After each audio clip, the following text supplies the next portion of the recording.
Thank you all for joining today's meeting of the Emerging Leaders Fall Leadership Summit. It's been a good year. I'm glad to see all you here today. We gave it a little couple extra minutes just to let people continue signing in, so I appreciate your patience for that. Today we got an exciting speaker coming our way, but before he comes to the floor, I would like to discuss a couple of details. First thing I would like to cover is I'd like to introduce to you your upcoming chair for the 2021 year. His name is Derek Stanfield. He served as vice chair under me this year.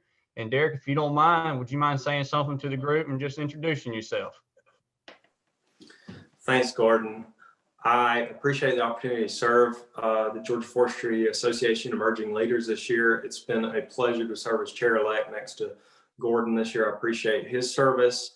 I've been a member of the Emerging Leaders for quite a while now, and I can honestly say every year it gets better and better. So I look forward to, again, serving as your chair for 2021, and I hope to leave things as good as I found them. So I appreciate it, Gordon.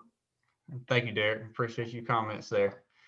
And so Derek was very helpful this year, especially with COVID being an ever-present feature. And so he helped us guide through this year and work through some of the kinks of just learning Zoom and learning how to structure the planning of the meetings going forward. And so I really appreciate his help with that.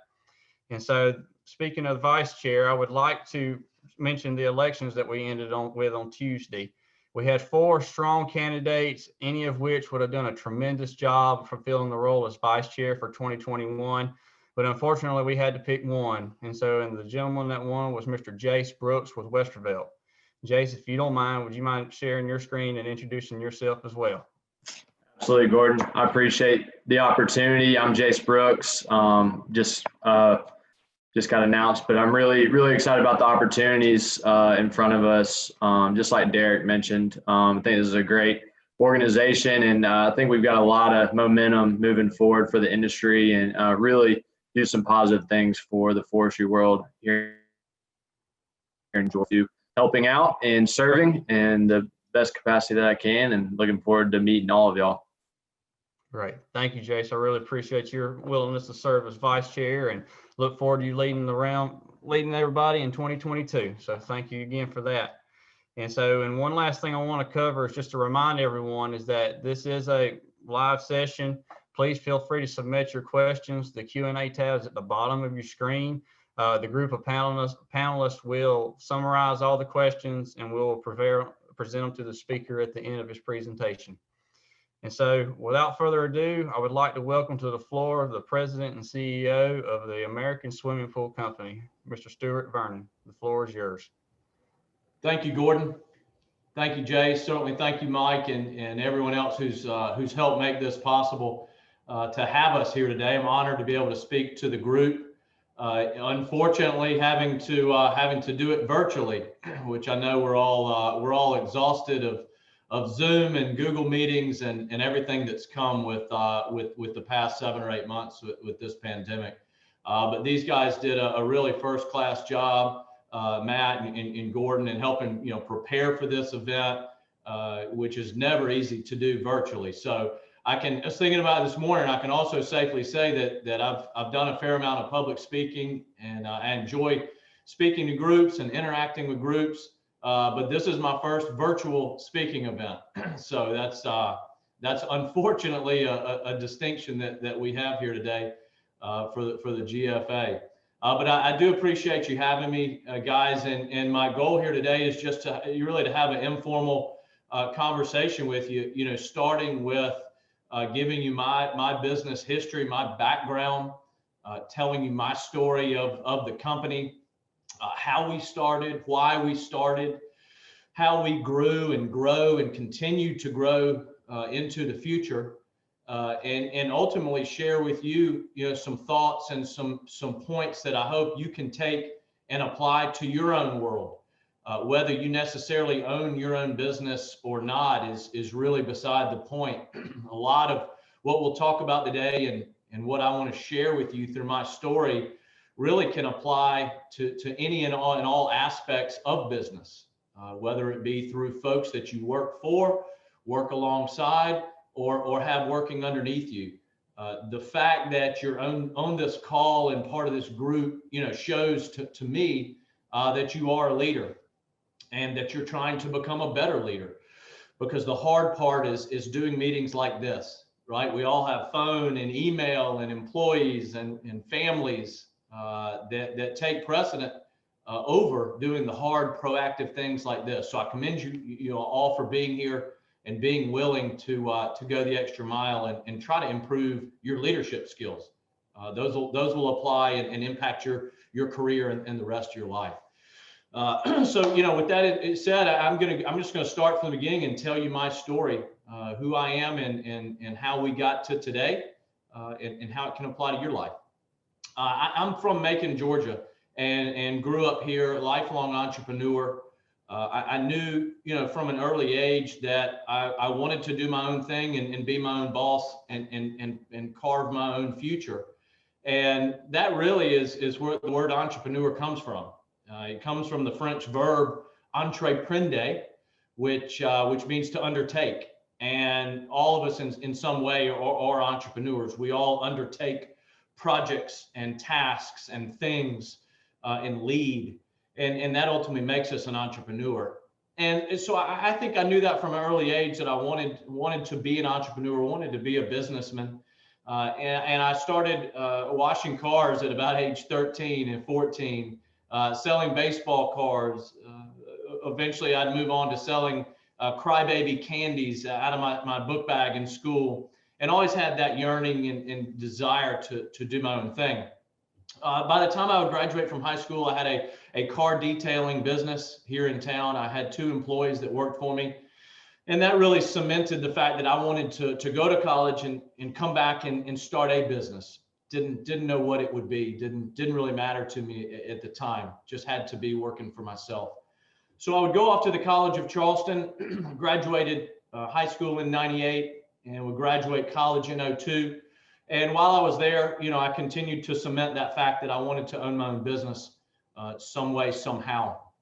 And as I was graduating, latter part of my senior year of college, I was coming back through Macon and stopped into to the local bank here, where the president of the bank was a car wash customer of mine.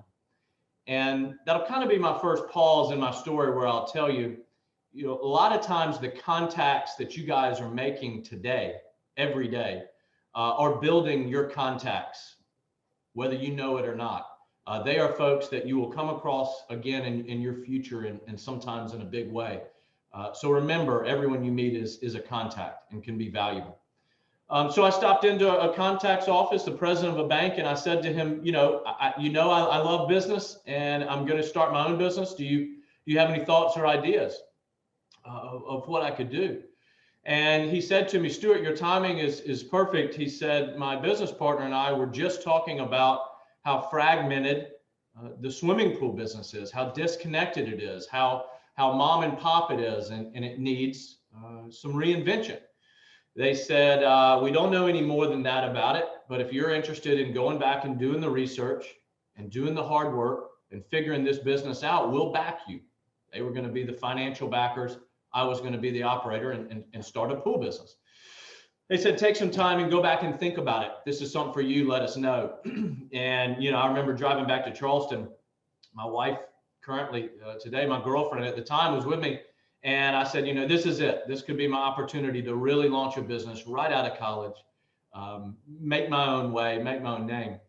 And I would spend the next 3 or 4 months going back and forth from Macon to Charleston and learning the business, formulating all our business plans, doing the research, coming up with the names, the programs, meeting the contacts. And 1 week before we were forming our LLC, where I was going to be a 1/3 owner, my contact, my friend at the bank, called me up and said, Stewart, we acknowledge everything you've done. We appreciate all the hard work, but buddy, you're just too young. You're too inexperienced. We're going to go a different direction with somebody else. Thank you for everything you've done. Goodbye. I'll never forget it. They gave me 2 minutes and 40 seconds on the phone, a number that's just etched in my brain. And I just, thought to myself, man, kick in the gut moment. I had taken extra classes to graduate on time. Told my friends and family I was moving back. That was, it was going to be my big moment. and basically was fired from this company before I ever cleaned the first swimming pool. And so I sat down on the floor in Charleston, my apartment, and, did what most of us would do at 20, 21, 22 years old. I called home and I said, Dad, here's the deal. Here's what happened, but I can do this. I've done all the work. I've got all the planning. I've got the models. I'm ready to go. I just need to borrow $3,000. I'm going to compete with these guys. They can't do this to me. And he spent a few minutes trying to talk me out of that. And I did what most of us would do. I said, Dad, will you please put Mom on the phone? And he did. And a couple minutes later, I got the $3,000 that I needed to launch at the time what I was calling All Seasons Pool Company. That's the A, the S, and the P of what today is America's swimming pool company. But I launched All Seasons Pool Company with the thought of hey, I can do this on my own. I'm 22. I can do it cheap. I can get started without a lot of risk. But I knew I was going to be facing the Goliath of these guys that had the capital to really start this thing. But that's when, in my mind, it clicked in. Kind of the second thing I'll share with you. I knew what I had that they did not have, and that was a dogged determination to get this thing going, and a work ethic where I just wouldn't stop. I knew I wouldn't quit. I could outwork anybody that they put alongside of me as a competitor to make my business, to make All Seasons Pool Company successful. And so I launched with that in mind at the spring, May of 2002. And, looking back, I'll share a side piece with you. I kept waiting to run into this competitor, this competing business that had broken my heart. And turns out they never started their business. They never could find the perfect partner to be their operating partner to launch. And so, another kind of side nugget I'll share with you is don't ever put perfection in the way of planning, right? Don't ever let the perfect partner or the perfect model or the perfect scenario stop you from taking that leap, from taking that gamble. They never found that perfect person, and I never had them as a competitor to go up against. And I'll also share with you what I learned from that moment in my business career. Looking back today, was you never know in the moment what seems like a slammed door in your face, what seems like a punch in the gut moment. You never know when that door that you think is slammed in your face, what lies on the other side of it. Right? I was able to look back. It took me a while, months, maybe even years later, to look back and realize that experience taught me more and gave me more as a businessman than anything I could have ever learned or read in a book. It showed me how to persevere and how to overcome. And it showed me what can lie on the other side of a closed door. So always keep that in mind. But that opportunity allowed me to start All Seasons Pool Company here in Macon. And we did then exactly what our franchise owners do today. We clean pools, repair pools, and renovate swimming pools, primarily in the residential sector. So think of us like the yard service. We're the guys that are going to show up once a week, clean the pool, fix the pool on a regular weekly basis. And it was that simple of what we started. But we had great success here in Macon, adding a key employee along the way, strategically about every 6 to 12 months, and adding a van and trucks, and really grew and built our brand here in Macon, built our business here in Macon. But knew that I wanted more. I knew that I wanted to expand, grow as large as I could. I knew that there was opportunity outside of Macon for a similar model. And so I began to look, in about 2006, I began to look for ways to expand. And at about that same time I was wanting to expand, I also had a brother-in-law and a friend in Charleston, both coincidentally called me at the same time within weeks of each other. And they both said the same thing. They said, Stewart, we hate what we're doing here. We see that you love what you're doing there, and you've started something successful. How can we do here what you're doing there? And that was really where the birth and the idea and the initial concept for franchising this company came from. when I began to research, how do you take something that you do in one location, bottle it up, hand it off to someone else? That is what franchising is. And I spent a few months studying franchising, how to do it the right way, the wrong way, and would eventually launch the franchise company and put our first 2 locations in place early 2006. We would continue to have really solid, steady organic growth over the next few years, adding franchise owners outside of Georgia, South Carolina, expanding throughout the Southeast. What did that mean? What that really meant was we were entering into basically a partnership with any franchisee that wanted to launch an ASP location in their backyard. So we would take our model and we would lend it to a business owner in their hometown. And it was the greatest example of a partnership that I've really experienced in my career. It's the ultimate 1 + 1 = 3. And that's really something else you've got to take back with you as you try to work on your leadership skills, or when in business do you find those opportunities to leverage your relationship, to leverage the plans around you. And that's what franchising is leverage, is taking our 1 plus the franchisee's 1 and coming out with 3.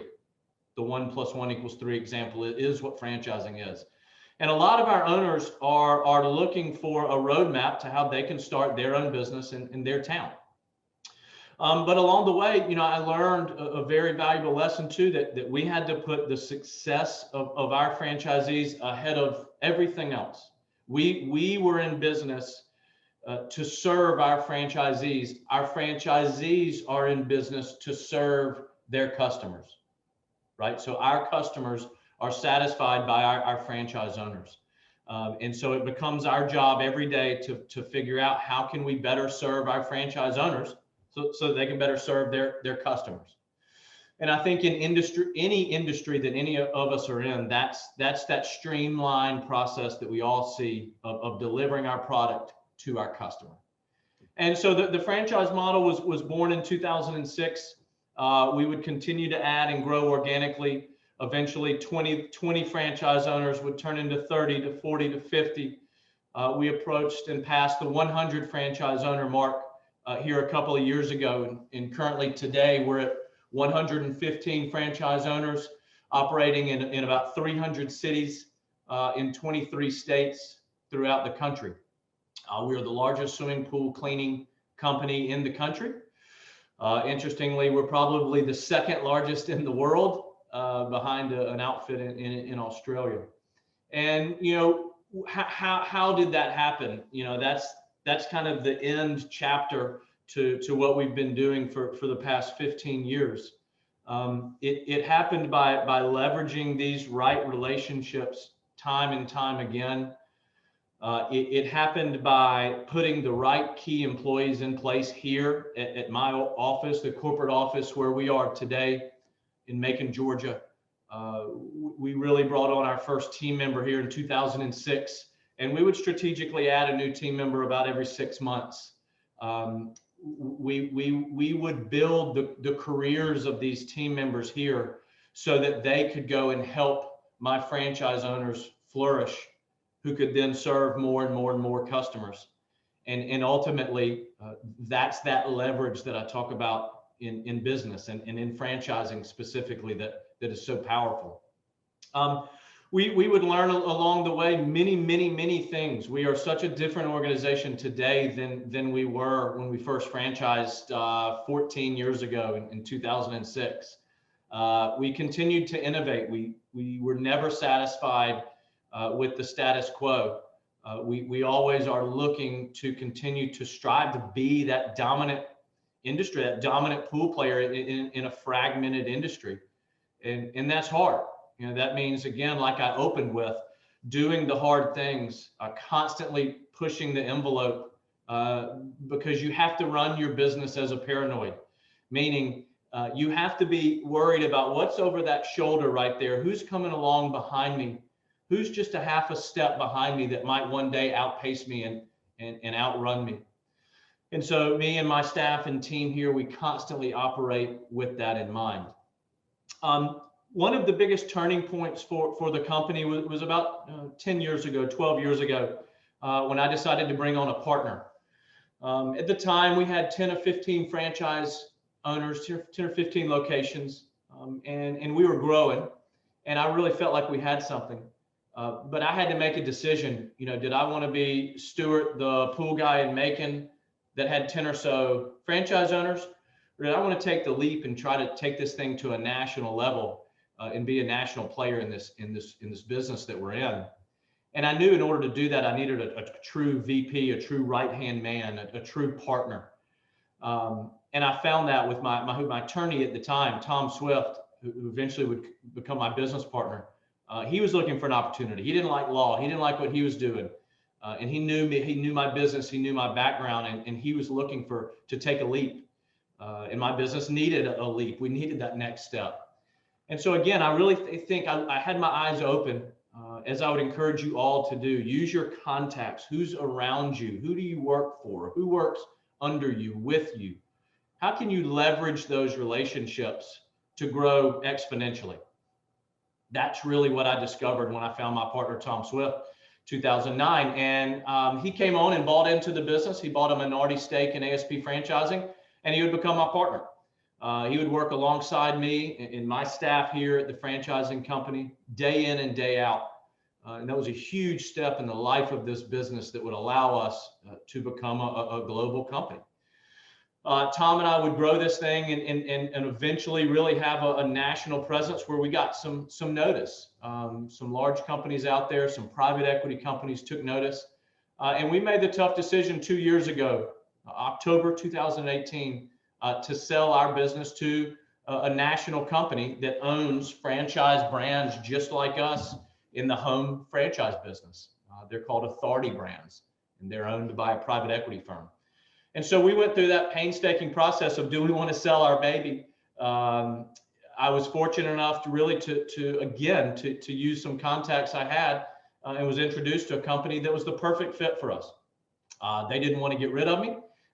They wanted us to see our vision expand and continue. So I still operate the company today with my same team, same vision, but just with more resources. And so again, I'll reiterate, that was another partnership moment in my career with selling our business, my baby, to Authority Brands, where I knew we could leverage all of the things and all of the experience that they have. We could leverage to grow this thing into what I hope will become the world's largest swimming pool company. But Authority Brands bought us and really has continued to reinvest in us, reinvesting in our franchisees to allow us to continue to grow. It's been another example of a great partnership. And so that's where we are today. That's my brief story of how we got here. And I'll tell you that the future is what we work on constantly. We're looking to how we double in size over the next 5 years. Revenue wise, we hope to top the $100 million in revenue in the next 18 months. We'll come close next year, but won't quite get there.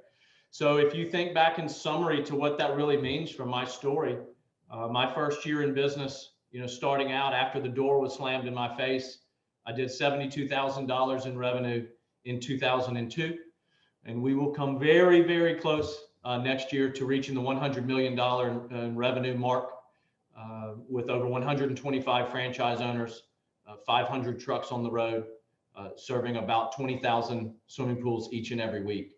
And I tell you that to say that doesn't happen without the power of partnerships, without the power of leveraging relationships around you, without teaming up with the right people, the right employees along the way with you and with your journey. And so I would close here before I open it up to questions. I would just close by saying, take away from this the word relationships, partnerships, leverage. Who around you are your contacts that could serve you better, that you could serve better? Who are those? Are you surrounding yourself, with the right folks that are helping you continue to not just emerge as leaders, but to truly be leaders? And that is ultimately how you can take yourself, your career, your business, your aspirations to the next level. And I again commend you for being on this, in this, being part of the GFA, and certainly being part of the emerging leaders. That's how you take it to the next level. So with that in mind, Gordon, I'd certainly love to open it back up to questions, comments, and happy to take it from here further. Great. Stewart, thank you very much for your time today. That story is truly amazing to hear, because I can just think of so many times of where if that were to happen to me, I don't know what road I might would have taken. And you obviously took the higher road and took the opportunity to advance yourself, and you knew your stuff, and you knew what it would take and the grit that it would take to do it. And that's very impressive, sir. And I really appreciate you sharing that with us. And the one key thing that you hit on there is the power of partnerships. And it reminds me of when I was sitting in forestry school. It was like semester 2. And I don't remember the class particularly, and I'm sure Jason and the other fellows and ladies that sat at Warnell, is one of the professors distinctly told me, he said, look around, every one of these folks in this room you're going to work with, and they will be there from now on. Whether or not they stay in forestry or not, they will be something impactful to you later. And how true of a statement that has been, because I can tell you so many times to where I've rolled onto a track looking at bid on it, and my classmate is in the truck next to me, or vice versa. I'm selling a track and half my class is there to bid on it. And it's interesting to see those dynamics and to see who you work with and who you bump into. And that's, once again, thank you for that, because that just resonated in my mind that partnerships are key. Exactly. And so with that, I would like to, let's start with some questions. Matt's got us some questions lined up here, and thanks to Locke for providing this question here. Mr. Stewart, how do you prepare for and deal with disruption? Shortly after franchising, the Great Recession hit, now COVID-19. If COVID has led to more pulls, how have you capitalized on possible new customers while dealing with uncertainty of this year?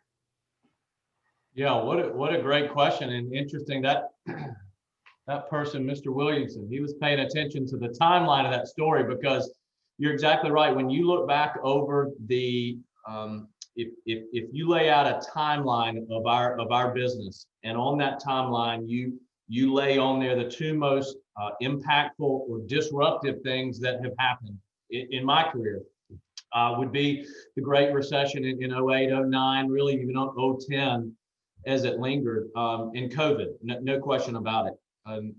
Those two times we saw and are seeing our same store sales increase for our franchise owners. Thank goodness. We are in an industry that is certainly impacted.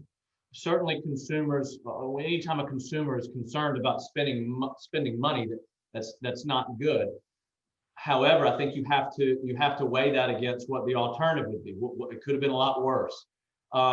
So two things come to mind. One, during the Great Recession, it was interesting that it was impactful in a positive way to our business, because it drove so many new franchise owners into business.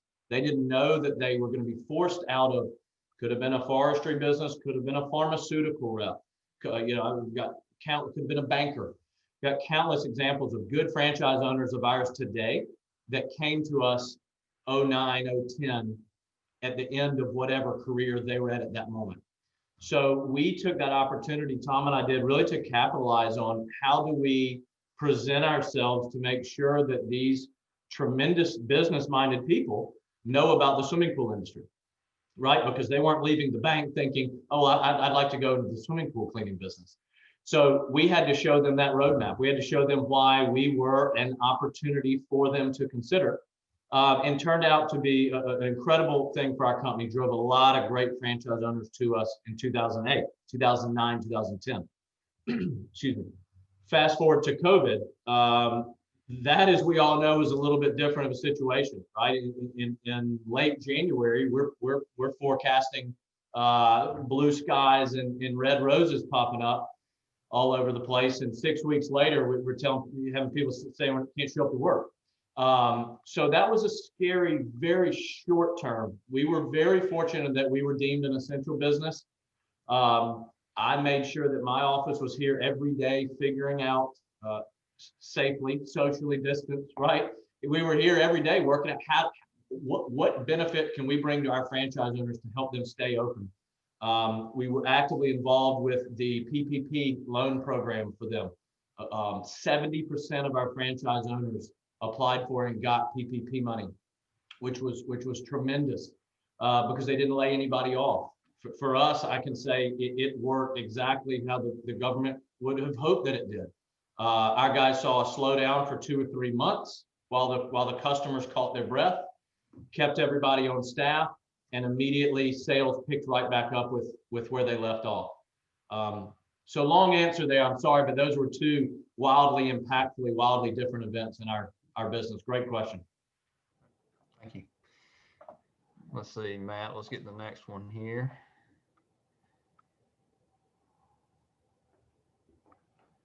There we go. All right, Mr. Vernon, how do you suggest initiating a professional relationship with someone who you look up to but do not have a direct connection with? Great question. Yeah, that gets back to contacts, right? And making contacts, relying on your contacts and building your contacts. And I'll give you a great example that just pops into my head from last night. I'm at a dinner, and that very subject came up that might apply to some of you on in this conference. The gentleman I was speaking to was talking about how often now that this is a well-established individual in the business world, was talking about how often he gets emails from people, but not phone calls. And let's say he needs to talk to 10 different individuals, 10 different individuals apply, whatever the scenario. The folks that stick out to him the most today versus 10 years ago are those folks that pick up the phone and call him. Not that text him, not that email him, but that pick up the phone and call him. And even if they don't get through to him, they leave in a voicemail. So I would tell you, it's easy, and trust me, I'm bad at this today too, right? It's so much easier to send a text or to shoot an email than have the phone ring for 9 times and the voicemail picks up and it's just slower. But heaven forbid you get somebody on the phone and you have a conversation with them. And that also reminds me of what a business mentor of mine, a car dealer, incredibly successful, used to say about texting. He would say, don't text me if you need me. Don't text me if you want me. Belly to belly is the only way that you're getting a deal done. So those 2 things come to mind. You got to force the belly to belly. In order to force the belly to belly, you got to start with a phone call. Keep knocking on that door until you get it. Excellent. Thank you, sir. All right, this question comes from Alex Vick. What drives you personally to keep growing today? Also, what do you love about running a business today, and how is it different than you expected? Yeah, great question. So what drives personally to keep growing? I think that the dedication that I have to my staff, who's 15 different families who work here, who are expecting our franchise owners to continue to grow, to continue to add value to them. So I think my biggest drive is the staff that we have here and the franchise owners that are depending on us to continue to deliver. I think maybe much like an analogy, much like a winning coach, what drives them to keep winning or winning more than they did the year before. Expectations continue to increase, right? I mean, our franchise owners expect us to deliver more than we did last year. They expect us to improve what we delivered last year. They expect us to improve what we delivered 2 years ago.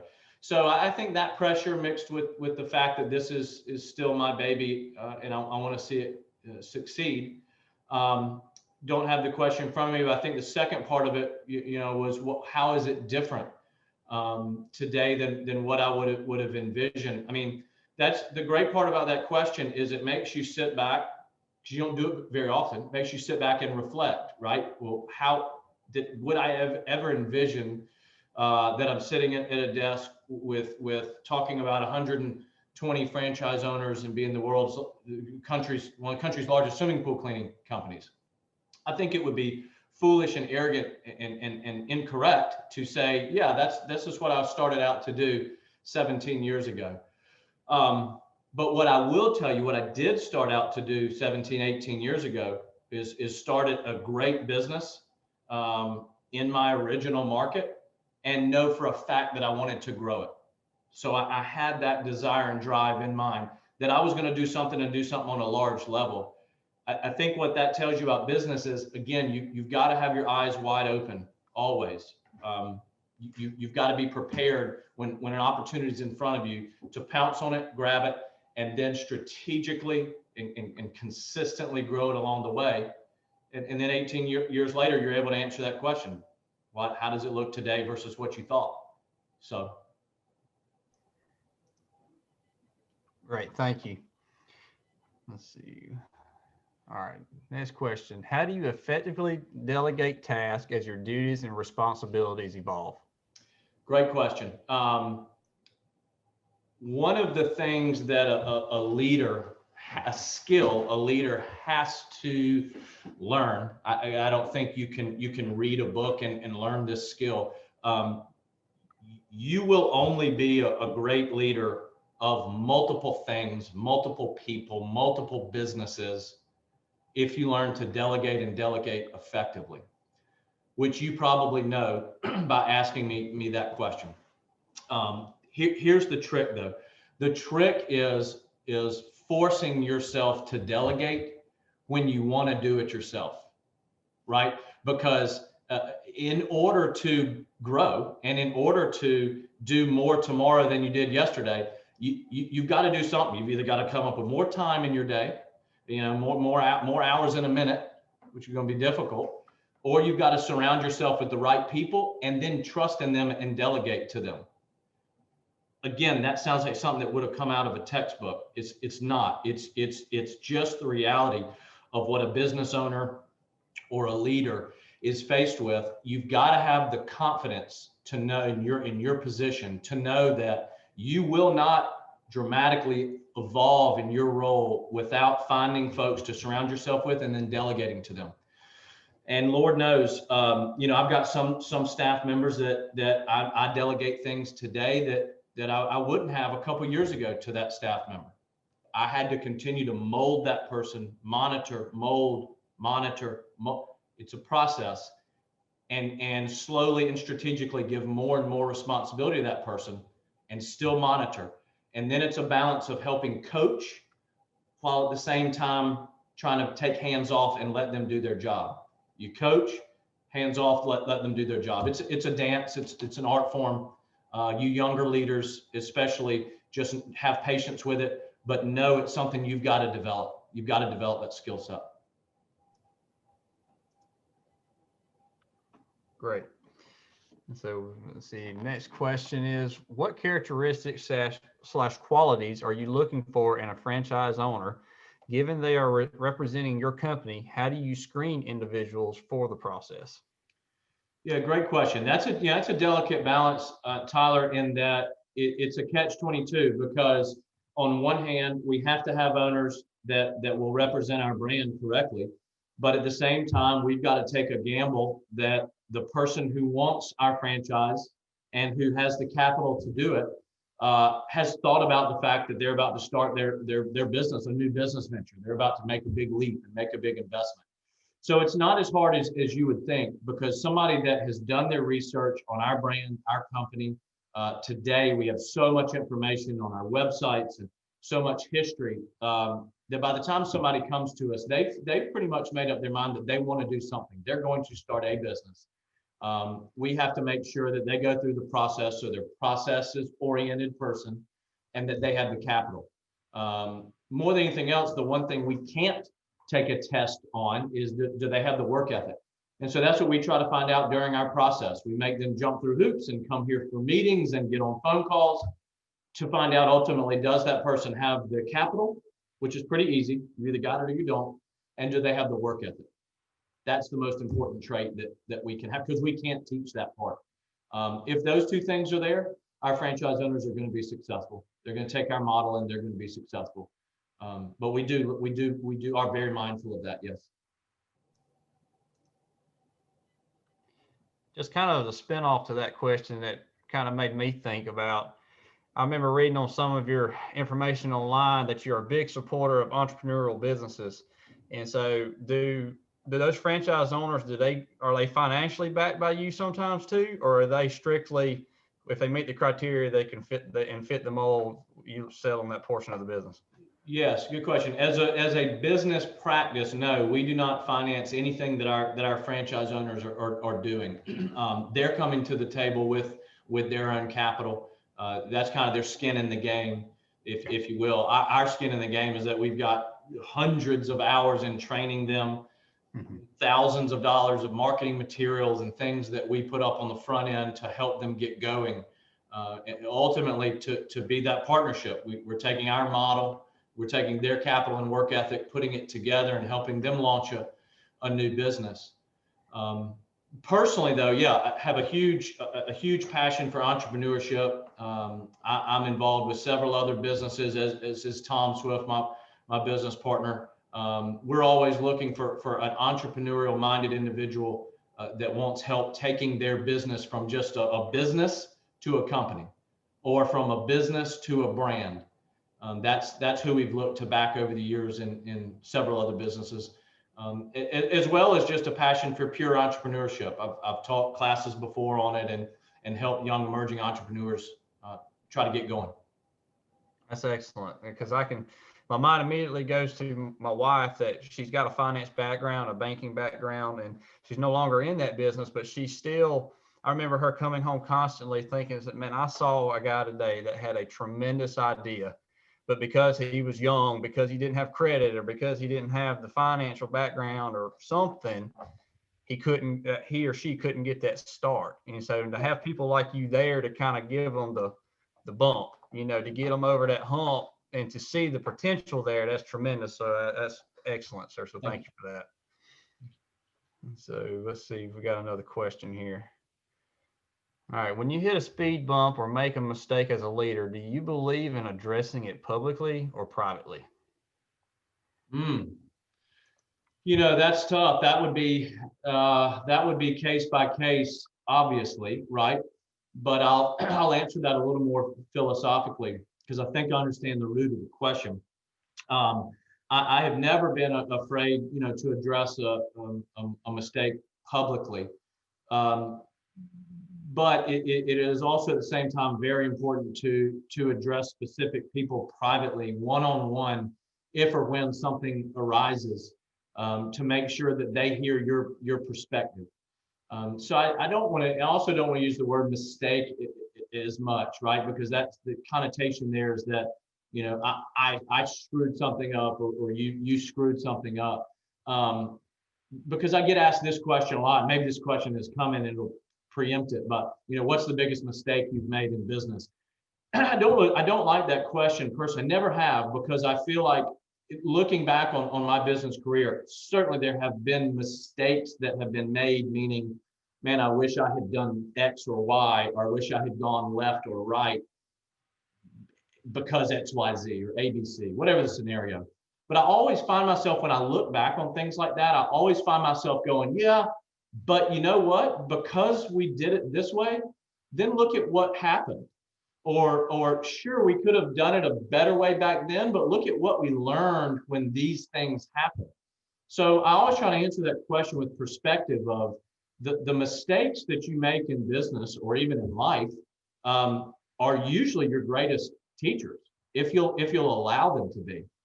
Whether that happens publicly or privately, I think depends on the scenario, but mistakes and bumps in the road over the course of your business career will teach you more than anything else. And like I told you with my story, don't allow that slam door, that kick in the gut type moment to stop you, whether it's a project or a boss, or some of you on this call I know own your own business. Can't ever let them get you down. You just can't, or you'll never get to the other side of that door to see what would have happened. Excellent, thank you. All right. Describe some of the challenges you faced with scaling your business and the solutions you found to those challenges. Some deep questions today for ad lib. I love the challenge. That's one of them, right? Ad lib questions over a Zoom call. Yeah, early on from my business, obviously my story would tell you the biggest challenge, which was that moment of, what do you do? Do you go or no go? And others come to mind. I mean, early on in my business, there was competitive jealousy, for sure. I was the new young whippersnapper kid, 22. Who the hell are you, to come into my backyard?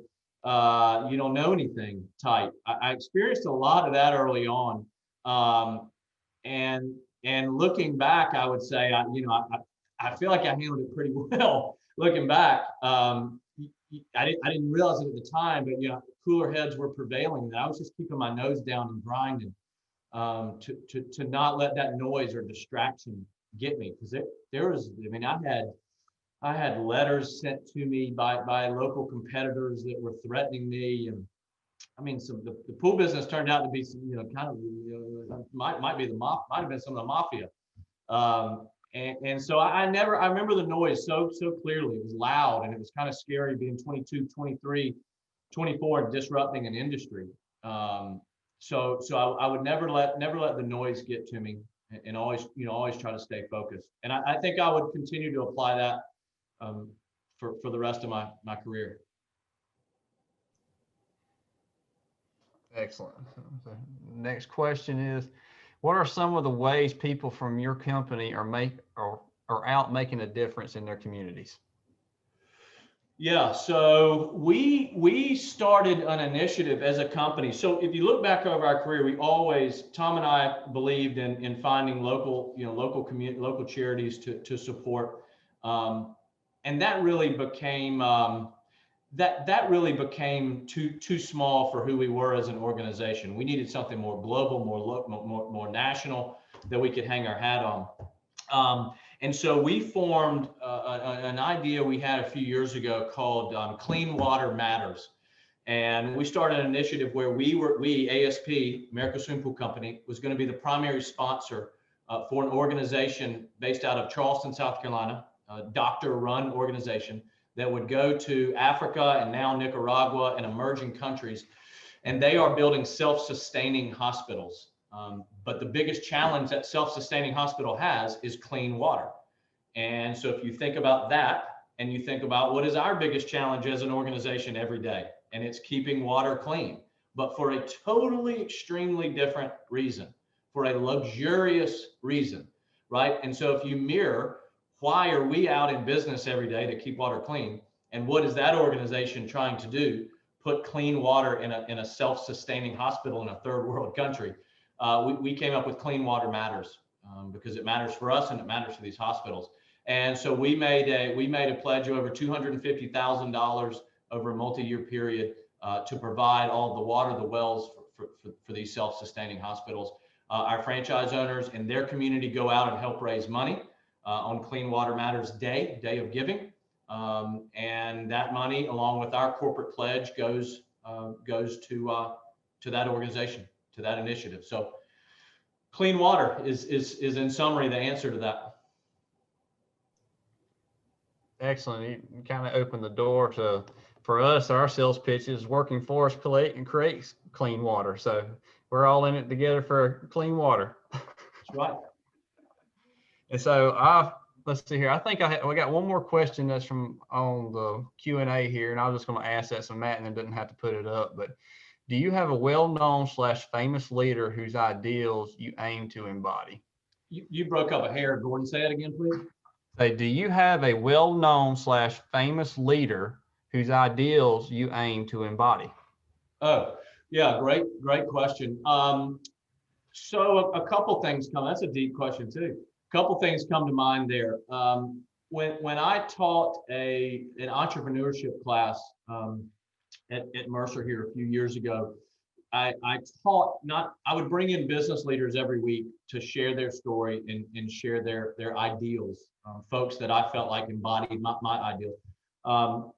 So I would tell you first, there's a lot of business owners who I look up to and respect locally.